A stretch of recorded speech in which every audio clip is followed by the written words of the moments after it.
Hello and welcome to the presentation on atomic models. In this presentation, we're going to go ahead and talk about the development of the atomic model and how it's changed over time. We're going to go ahead and start with the simple models, and we're going to move through a chronological order to develop our final model of the atom, which is going to be the quantum mechanical model of the atom. As we're going through our presentation here, what I want you to keep mind of in particular is the experiments that were done. And when we think about these experiments that were done, what I want you to do is to go ahead and record what the experiment was, what the expected result would be if they had gotten their correct, if their original hypothesis was correct, and then what their actual result is. Because often in science, the result being a null result or not getting what we expected is the real aha moment where we don't know what's going on, and that's when we go ahead and figure things out. So what we're going to do is start with a gentleman named Dalton. Now, Dalton was a chemist around the 1700s, and in the 1700s, chemistry was just kind of starting to get off of its feet.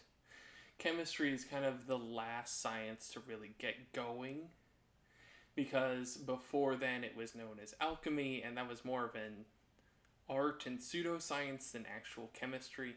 So it's not really until 1700s that chemistry really gets its footing on the ground. And with that, we have our first gentleman, who's going to be known as Dalton. And Dalton had a basic model of the atom. And he essentially was the first one to say, okay, atoms are a structural part, they make up everything. Everything is made up of some kind of atoms, and each element has its own type of atom that is specific to it. Okay, and he also kind of pioneered this idea that they're not divisible, that they come in certain proportions. And he used a set of 5 postulates or 5 assumptions that he had on the atoms to build his model. The first being that all compounds are made out of atoms, and that is a concept that is still true today. All atoms of an element are identical, and to him that meant that they had the same mass and that they reacted the same. We now know that different atoms can have different masses. But at the point, that was one of his first 5 postulates. Next, that the atoms of one kind of an element are different from those of another kind of element, and we know that to be still true today. A hydrogen atom is going to be different than a helium atom. He stated that atoms are indestructible, and at that time it was thought that they could not be destructed, but we now know that that is something that can happen. We can destroy an atom through nuclear means. And the final one, which is probably the most important one for Dalton, is this last one right here, which states that compounds are formed by the combining of elements in whole number ratios. And the whole number ratio thing is the really important part. So he is saying here that elements always come together in the same, or compounds always come together in the same ratio. You never split an atom. You always have the same ratio of things that come together. And there are some compounds that you already know this about. So for instance, H2O, always comes together with 2 hydrogens and 1 oxygen. Okay. Now, experimentally, this experimental proof was actually completed by a gentleman who's known as the real father of chemistry, Lavoisier. And Lavoisier was a French chemist who, you know, late in France ended up getting a really bad haircut. But he was the gentleman that ended up discovering oxygen. And one of the ways that we were able to go ahead and take this idea of oxygen being a gas was that we can go ahead and use the fact that it oxidized different metals to go ahead and test how it interacted with different compounds and see what kind of things happened when we did that. So, in order to figure out proportions, what Lavoisier did was he ended up taking a whole lot of liquid mercury. And in the liquid mercury, he ended up putting a beaker, and he put it upside down, and on top of the liquid mercury, he put some iron filings. Okay. Above that, he ended up putting water. And what he noticed was that eventually, after time had passed, he had made a gas, and he had made hydrogen gas. And so he was able to go ahead and take the volume of hydrogen gas and determine what proportion of that water was made up of hydrogen gas, or made up of the element hydrogen. And Lavoisier ended up converting it and discovered that 2/3 of the volume of water vapor was hydrogen, and that 1/3 of that was oxygen. Now, if you look at your formula for water, it's H2O. You have 3 atoms total. 2/3 of those end up being hydrogen atoms, and 1/3 end up being oxygen. Dalton later ended up making a mistake. He converted it to mass, and from there he created his own formula that had it as a 1-to-1 ratio, and he stated essentially that hydrogen was just really, really light.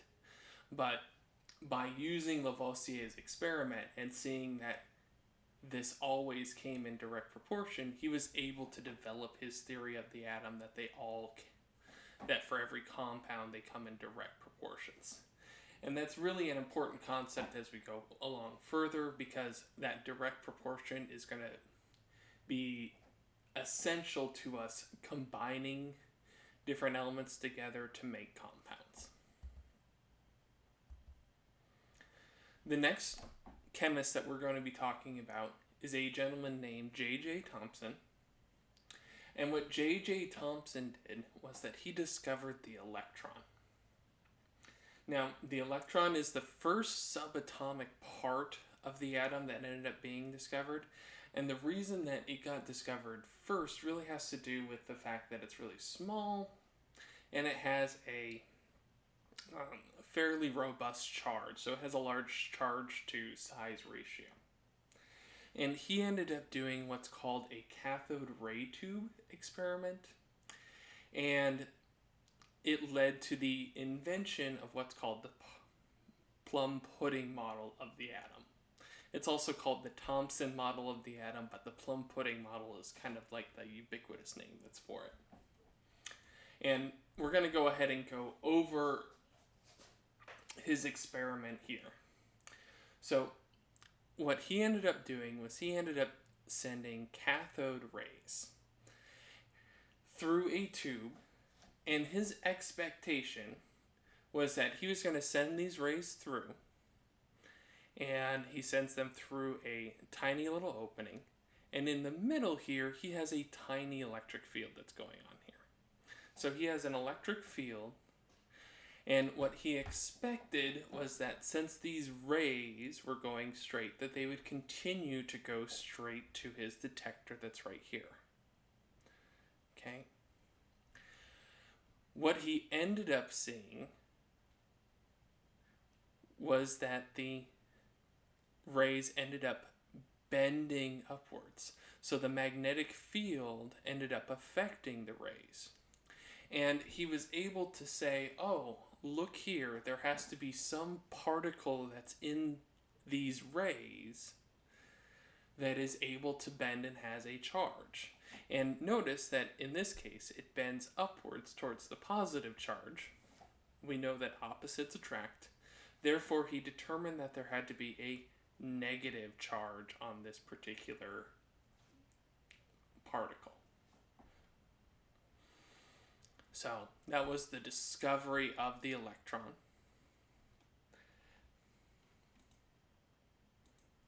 And it led to this idea of the atom, where you have all of these little negatively charged particles, and these are the particles that he saw. And then they imagined that the particles were actually incorporated into this big positive atom structure. And this is supposed to represent plum pudding in a sense, because in plum pudding you have your pudding, which would be the positive C that these are in, and then you have your plums inside. And this was obviously very, very early in British, which is why it's plum pudding and doesn't sound very tasty at all.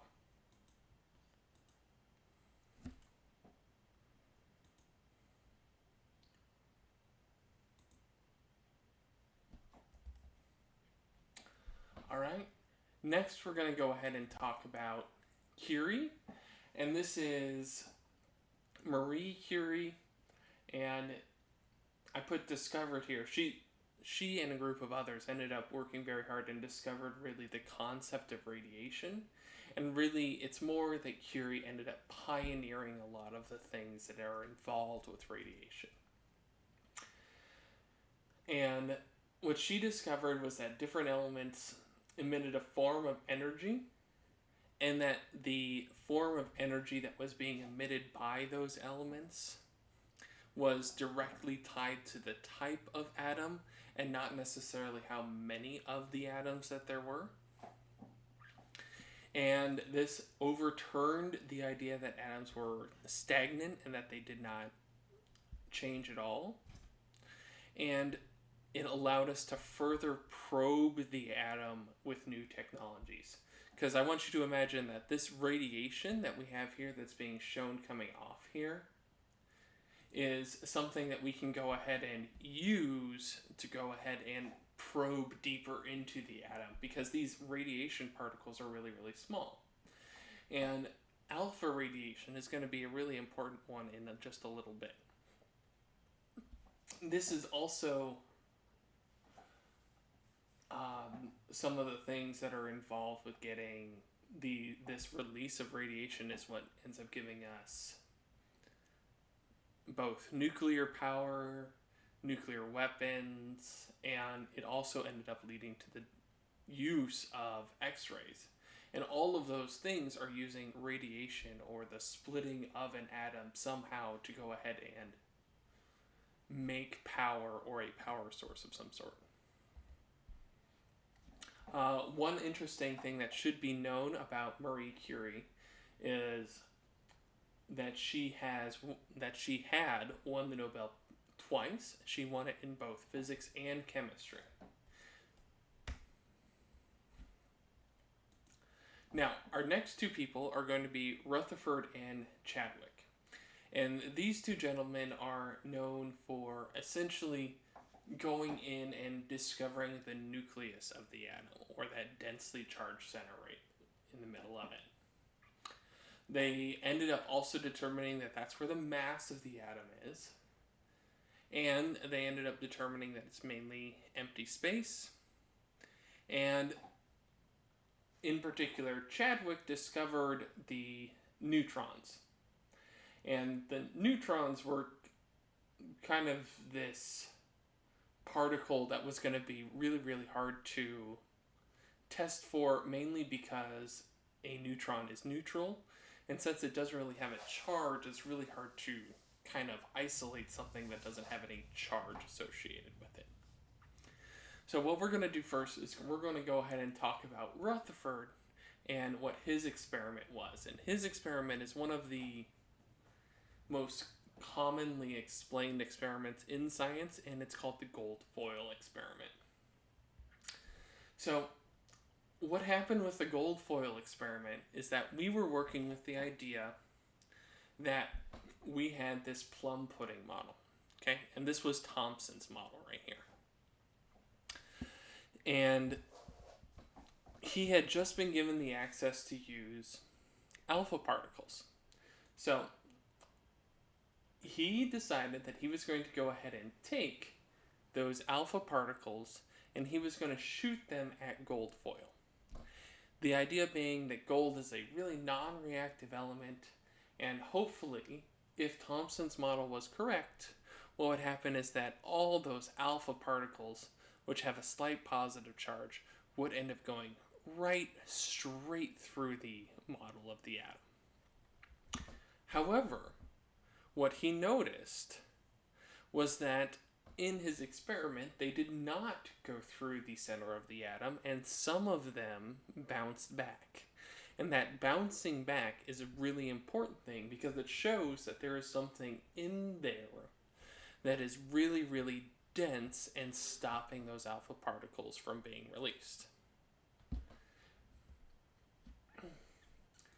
So, this right here is an example where he ended up having a source that ended up shooting off those alpha particles, and it hit the gold foil. Some of those particles would have gone and flown off and away, and some of them would have gone straight through. Okay? The fact that some bounced off and came backwards indicated that there was a collision of some sort. Okay? Now this ended up giving us the Rutherford version of the atom, and this one, notice that there's now a big center right here, and you have your electrons on the outside, and all of this that's around here is empty space. So Rutherford gave us the nucleus, and he also gave us the empty space of the atom. Okay. Next, we're going to go ahead and talk about the discovery of the neutron.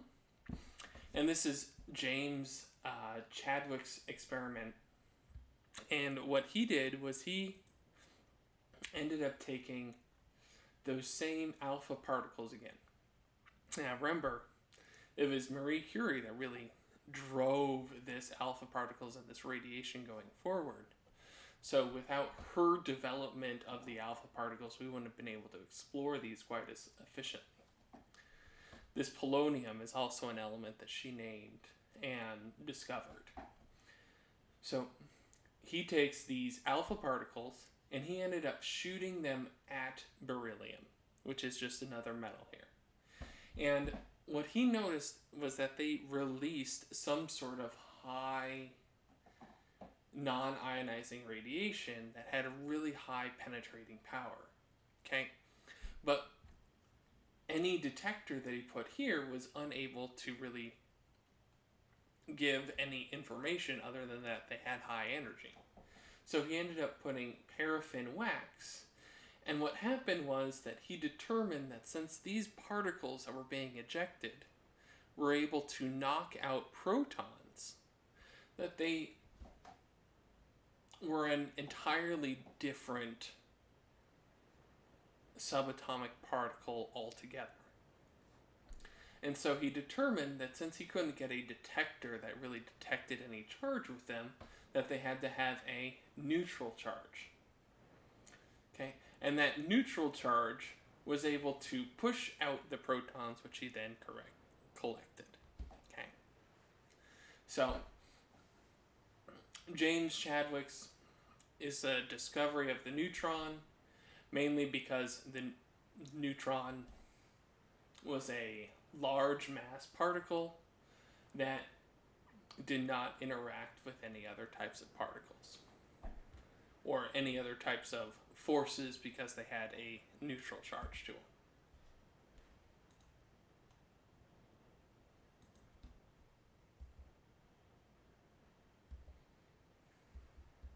Okay, and it looks like we have to go this long way around. And the last one that we're going to be covering is going to be the Bohr model and the quantum model. Now, the Bohr model and the quantum model are going to go away from the neutron, which, was discovered before, and focus more on the electrons and what those electrons are doing. And the electrons are really important for atoms and bonding in particular, because those electrons are going to be what really determines how the atom or element bonds. In the Bohr model, what he ended up doing was he discovered, or more predicted, the existence of discrete energy levels. And that's something that's actually really easily tested. In fact, the test for it was already done, and he just came about to kind of explain what was going on.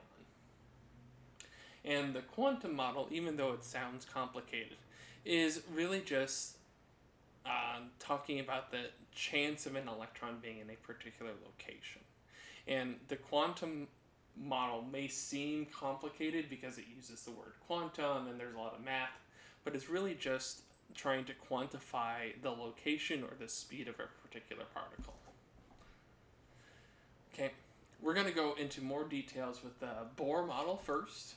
And what he said is that electrons essentially inhabit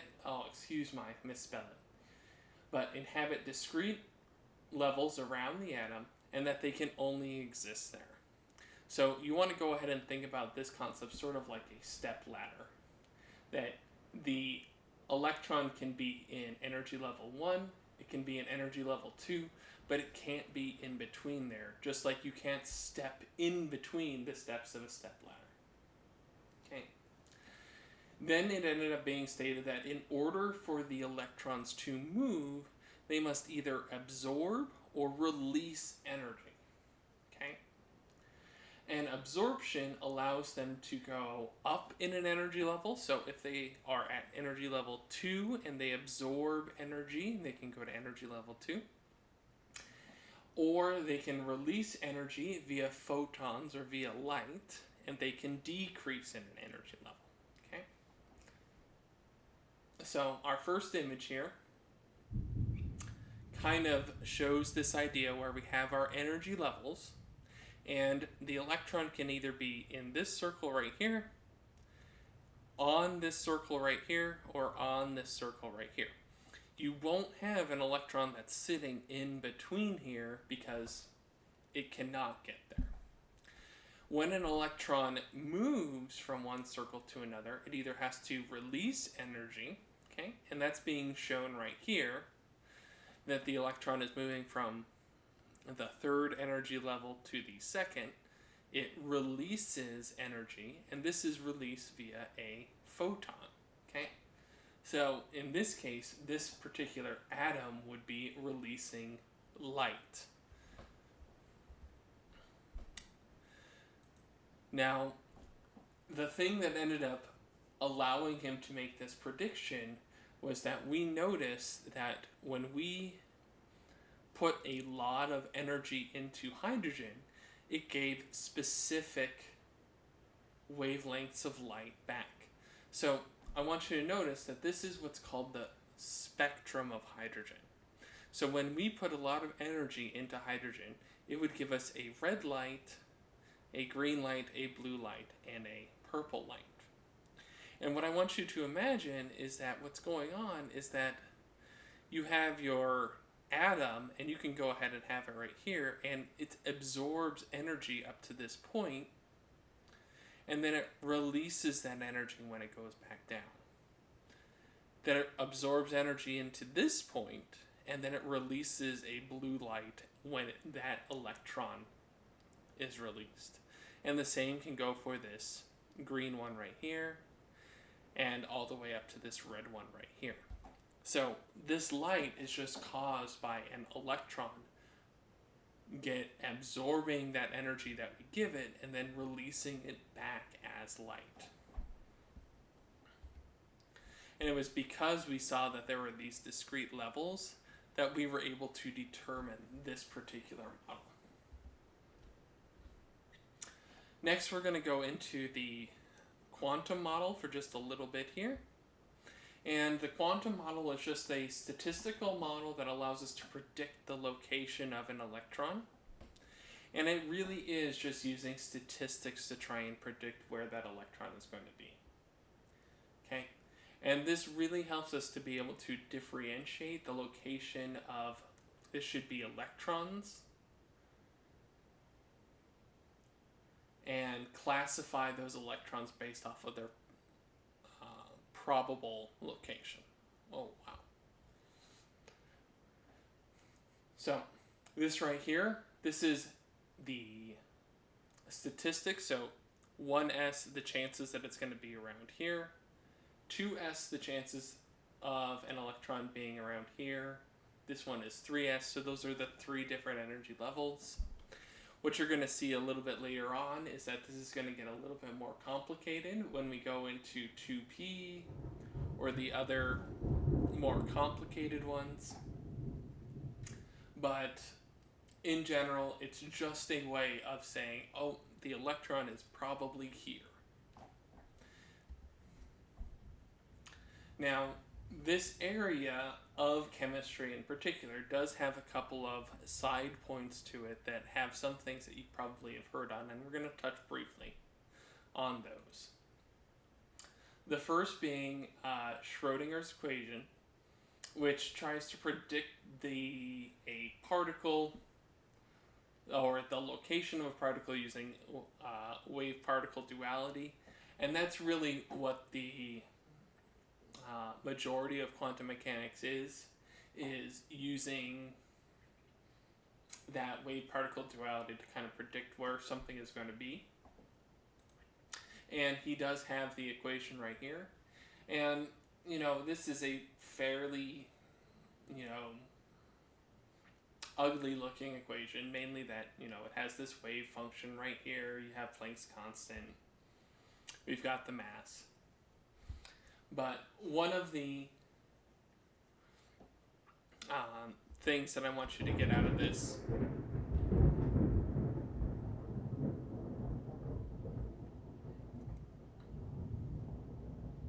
just a second, that lightning was kind of frightening. One of the things that I want you to get out of this is that every particle is also a wave. And this especially works with an electron, is that it is both a particle and a wave, and that you want to go ahead and think about them as the same thing. In quantum mechanics, because of this equation, we have the idea of superposition. And the idea of superposition, especially for the electron, essentially states that for those probability waves of where the electron is that the electron is supposed to be in every position at one time, and only by looking can you see whether or not it is in that position.